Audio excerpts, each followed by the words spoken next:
Oi, minha gente, bom dia, né? Desculpem aí, né, meu olho, que eu ainda tô com T-sol, né? Mas a aula de hoje a gente vai fazer uma correção, tá? Nas atividades que foram passadas na aula anterior. E eu vou, né, pedir para que vocês façam uma nova atividade, tá? Então, vamos começar a corrigir, né? Eu percebi algumas pessoas mandaram para mim no privado do WhatsApp algumas dúvidas, né, a respeito de algumas questões, tá? Então, de maneira geral, a gente vai corrigir tudo, tá? Para que vocês não fiquem com dúvida nenhuma. Bom, a gente vai começar a partir da página 292, que é um jogo rápido. No jogo rápido diz assim: é possível o alinhamento simultâneo de todos os planetas do Sistema Solar? Eu expliquei para vocês na aula que cada planeta, ele tem uma órbita, né, e uma posição diferenciada. Tanto um plano orbital, como uma posição diferenciada, né, varia de um planeta para o outro. Então, é impossível, né, que ocorra esse alinhamento dos planetas do Sistema Solar, certo? Então, a resposta, né, esperada seria: o alinhamento perfeito de todos os planetas não é possível, pois suas órbitas têm diferentes inclinações, né? E eles não estão no mesmo plano de órbita, ok? Na atividade, a gente iniciou pela página 302, tá? Então, na página 302, na primeira questão, diz assim: os astros do Sistema Solar realizam diferentes movimentos, inclusive o de translação ao redor do Sol. Indica o principal motivo para que eles apresentem esse movimento e não mudem de caminho, lançando-se pelo universo afora. Ou seja, o que é que prende os planetas, né, aqui no Sistema Solar? Por que é que eles ali, ao fazerem o movimento de sua órbita, eles não tomam um caminho diferente, né? Por quê? Por conta da ação da força da gravidade, que é principalmente exercida pelo Sol e vai manter eles ali, né, nas suas órbitas, girando ao redor do Sol. Então, o que faz isso é a força da gravidade, ok? Segunda questão. Na segunda questão, ele traz aí a letra de uma música de Jorge Benjor e ele pergunta, né, a importância do Sol como fonte de energia para a Terra é representada pela ideia. Então, aí ele traz 5 trechos do poema e ele pede para que você informe em qual desses trechos, no trecho A, B, C, D ou E, que está falando, né, que está se referindo sobre a importância do Sol como fonte de energia para a Terra. Então, a alternativa que informa isso é a letra D, onde diz assim: por isso eu lhe dou de presente todo o meu calor. É o calor, né, que é passado como fonte de energia para a Terra, ok? Na terceira questão, ele diz assim: o Sol sempre existirá, pois é capaz de produzir sua própria energia. É verdadeira? A gente estudou o ciclo de vida, né, de uma estrela, e o Sol é uma estrela. Então, quando a gente fala que o Sol sempre existirá, é uma mentira, né? Não está correto. Porque, como toda estrela, ele vai passar por uma evolução, né? Até chegar daqui a bilhões de anos, ele vai perder seu brilho e vai se transformar, né, na estrela anã, depois que ele esgota toda a sua energia. Então, ele vai produzindo essa energia e vai se mantendo vivo, até o momento onde ele vai esgotar essa energia daqui a bilhões de anos, né, e se transforma no estrela anã, que não vai emitir mais luz nenhuma, ok? Quarta questão. Complete a frase. O espaço é a principal propriedade que caracteriza um elemento químico. O número de prótons. Eu falei para vocês também na aula que o número de prótons, ou também chamado de número atômico, é a identidade do elemento químico. É a principal característica de um elemento químico. Então, nesse espaço aí, vocês iriam colocar o número atômico ou o número de prótons, tá? Quinta questão. O que são átomos isótonos? Considere os átomos isótonos X e Y. Se X apresenta número atômico igual a 52 e o número de nêutrons de Y é igual a 76, descubra o número de massa de X.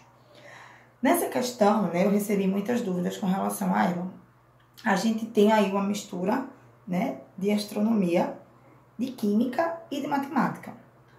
Vamos lá. Primeiro, vamos relembrar o que são elementos, né, átomos isótonos. Eu falei para vocês que a gente ia ter 3 tipos de semelhanças atômicas: isótonos, isótopos e isóbaros. Isótopos, eu disse a vocês, iso quer dizer igualdade, mesmo. Topos, o P é de prótons. Então, isótopos são aqueles átomos que vão apresentar o mesmo número de prótons. Isótonos, com N, são aqueles que vão apresentar a mesma quantidade, o mesmo número de nêutrons. E isóbaros seriam aqueles átomos que apresentam o mesmo número de massa, ok? Então, vamos lá aqui para poder esclarecer melhor para vocês essa questão.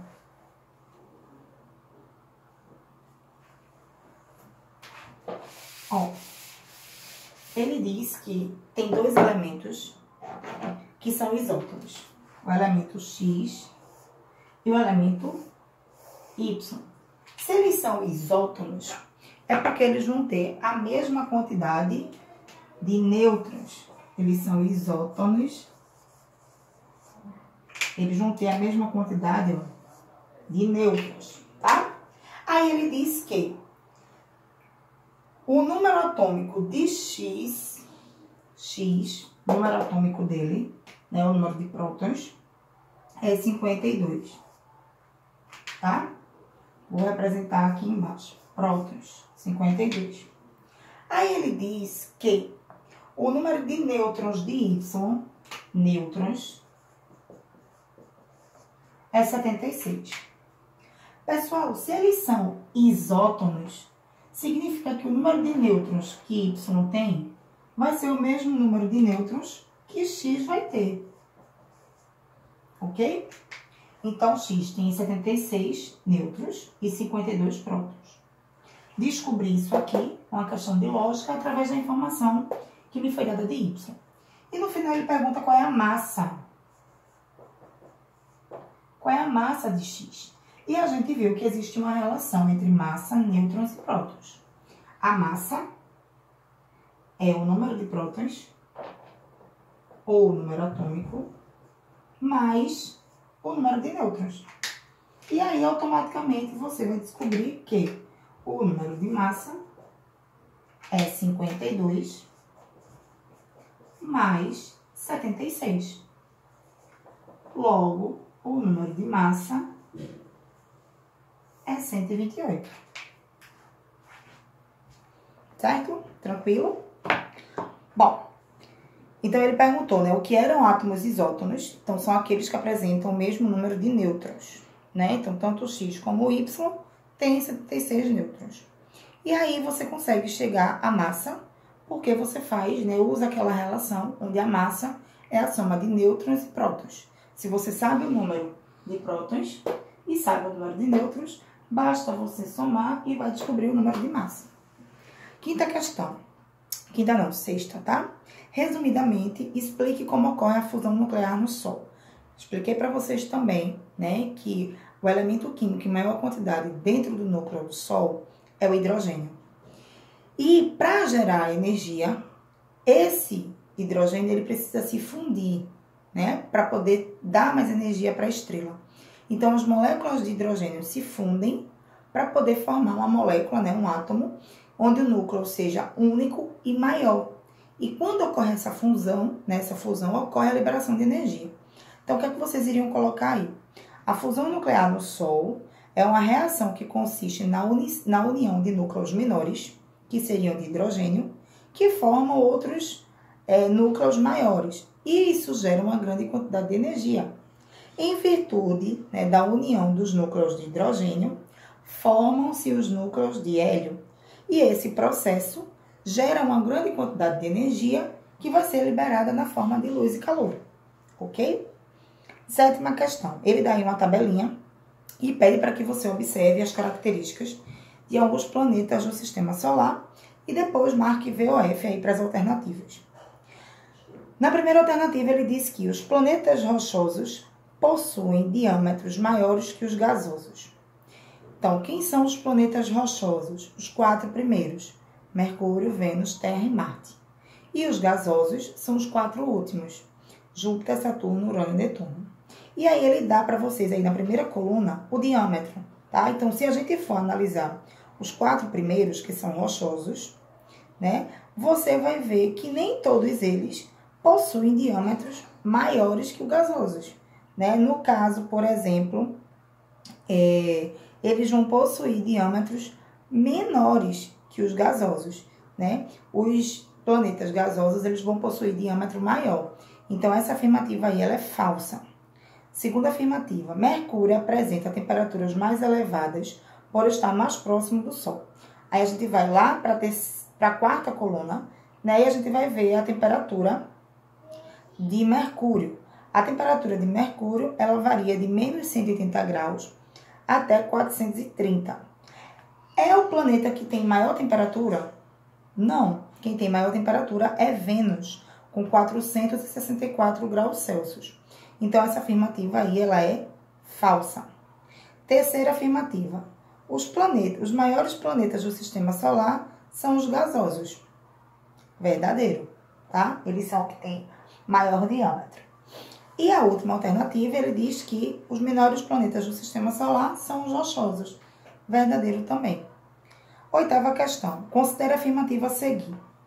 Após o incidente, os fragmentos do meteoro foram recolhidos para análise, a fim de se determinar a composição química do material. Considerando-se conceitos estudados nesta unidade, a afirmativa acima está totalmente correta? Justifique. Primeiro, estaria correto? Não. Por quê? Porque se ele diz que vai recolher materiais do meteoro, significa que esse corpo, ele colidiu com a Terra. Então, ele conseguiu atingir a superfície terrestre. E a gente viu que fragmentos que conseguem passar, né, pela atmosfera e colidir com a superfície terrestre, não recebe o nome de meteoro, recebe o nome de meteorito.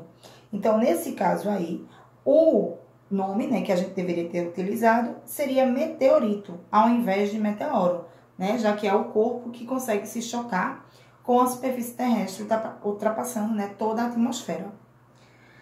Entendido?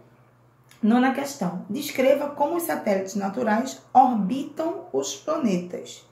Então, eu expliquei para vocês que os satélites naturais, eles também vão estar ligados aos planetas através da gravidade. Então, é a gravidade de cada planeta que faz com que esse satélite fique ali orbitando ao redor daquele determinado planeta. 10ª questão. A gente vai marcar VOF e vai reescrever as que estão falsas da maneira correta. Então, primeira alternativa. Os asteroides e os cometas são corpos celestes de pequena dimensão, compostos de fragmentos de rocha. E ao contrário dos planetas do Sistema Solar, eles não orbitam ao redor do Sol. Pessoal, essa alternativa, ela é falsa, tá? Os asteroides e cometas são corpos celestes de pequena dimensão, compostos por fragmentos de rochas. Porém, eles vão sim orbitar ao redor do Sol, tá? Alternativa 2. Alguns planetas do Sistema Solar são de fácil localização no céu, no nosso céu, tá? A gente aqui da Terra, a gente consegue visualizar esses planetas no nosso teto celeste. Como é o caso de Mercúrio e Vênus, que surgem no horizonte em 2 momentos. Na direção leste, pouco antes do Sol nascer, e na direção oeste, logo após o pôr do Sol. Essa alternativa, ela é verdadeira, tá? Terceira, o Sistema Solar faz parte da Via Láctea, galáxia em forma de espiral, parcialmente visível a olho nu, compostas de astros, diversos tipos de estrela, gás e poeira. Alternativa falsa, tá? O Sistema Solar apresenta astros, gás, poeira e uma única estrela, que é o Sol. Então, não são vários tipos de estrela. Quarta alternativa. Os planetas menores são os mais próximos do Sol, Mercúrio, Vênus, Terra e Marte, enquanto os chamados planetas exteriores, né, com órbitas exteriores a Marte, após o cinturão de asteroides, são maiores, como é o caso de Júpiter, Saturno, Urano e Netuno. Perfeita essa alternativa, tá? Está totalmente correta. Vamos para a tarefa agora, na mesma página 304. onde ele vai pedir para vocês, na primeira questão, completar. Átomos isótopos são aqueles que apresentam o mesmo número atômico ou o mesmo número de prótons. Por isso, são considerados o mesmo elemento químico. O elemento químico ele é igual, tá? O que é que vai mudar? A quantidade de prótons. E apresentam número de massa diferente, certo? Segunda questão. Quais são os planetas internos ou interiores do nosso sistema solar? São os 4 primeiros que também são chamados de rochosos. Então, Mercúrio, Vênus, Terra e Marte. Alternativa C. Terceira questão. Por corpo celeste, entende-se qualquer astro que se encontra no espaço.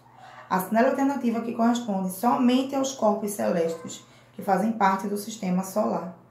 Então, no nosso sistema solar, a gente vai ter planetas, luas e asteroides, tá? Buraco negro e nebulosa não são corpos celestes. Galáxias, né? A gente já tá dentro de uma galáxia, certo? Então, letra B. Página 305, a gente vai ter aí o Max Desafio, né? Então, a primeira questão. Assinale a alternativa que preenche corretamente a lacuna do parágrafo abaixo. O Sol é a grande fonte de energia para toda a vida na Terra. Durante muito tempo, a origem da energia irradiada pelo Sol foi um mistério para a humanidade.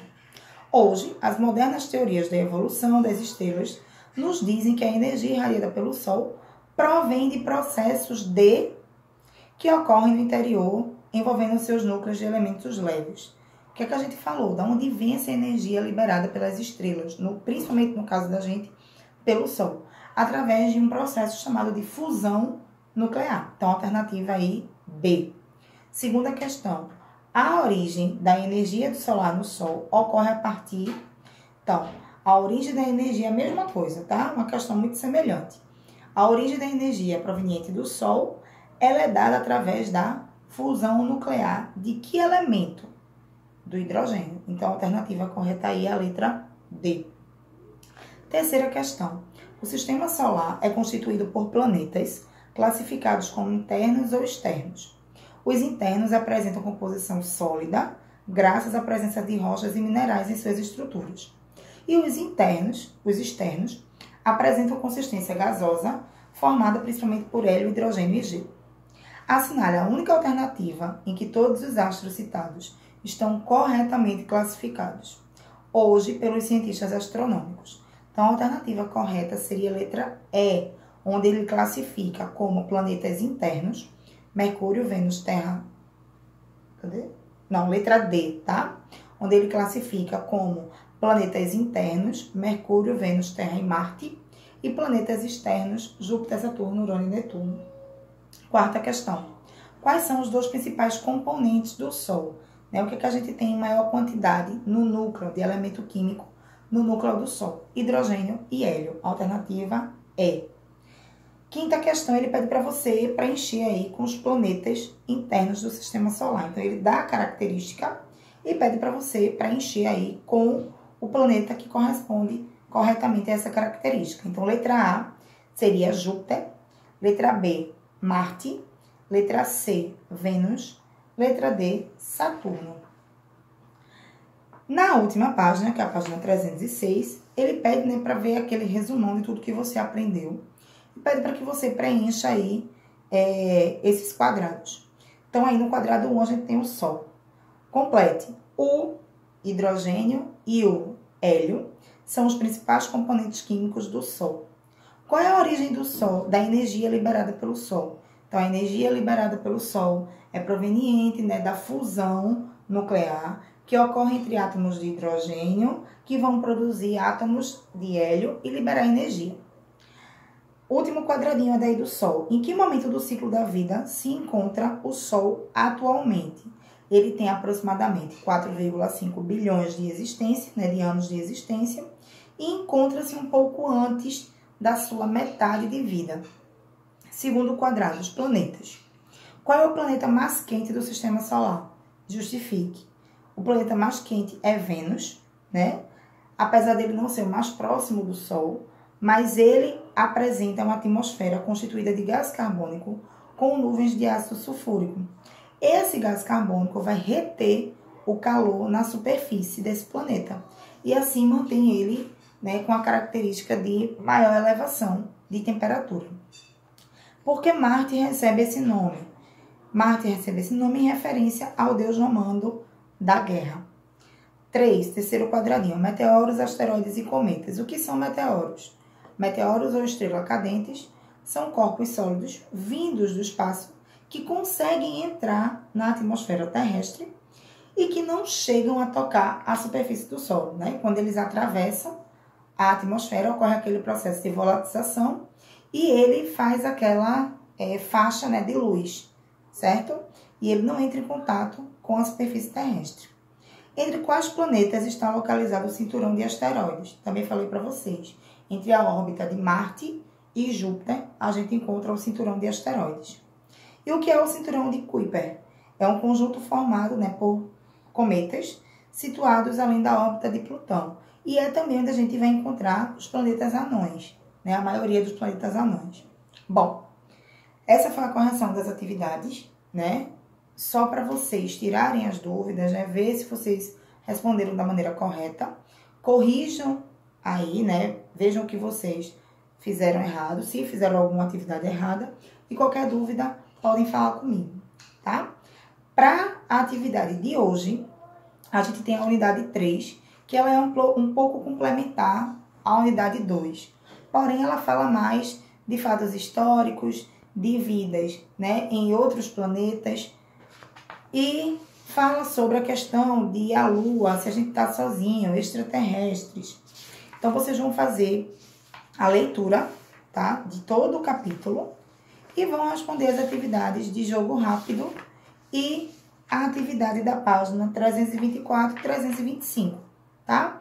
Aí, mas você não vai explicar, né? E a gente faria do mesmo jeito se a gente tivesse em sala de aula, tá? Porque é uma unidade mais histórica, tá? Para que vocês entendam todo o processo, né? Desde quando o homem conseguiu fazer sua primeira expedição para o espaço, então as características que foram coletadas durante todo esse tempo, né? Tem até aí na página 320 até 323, né? Todo um cronograma, toda uma linha do tempo de emissão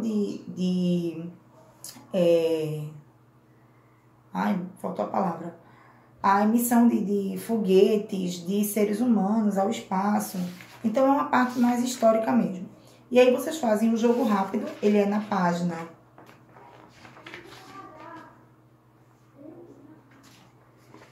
Vocês vão fazer o jogo rápido da página 309 e vão fazer a atividade da página... Não, tem os 309, jogo rápido, 317... e as atividades da página 324 e 325, ok?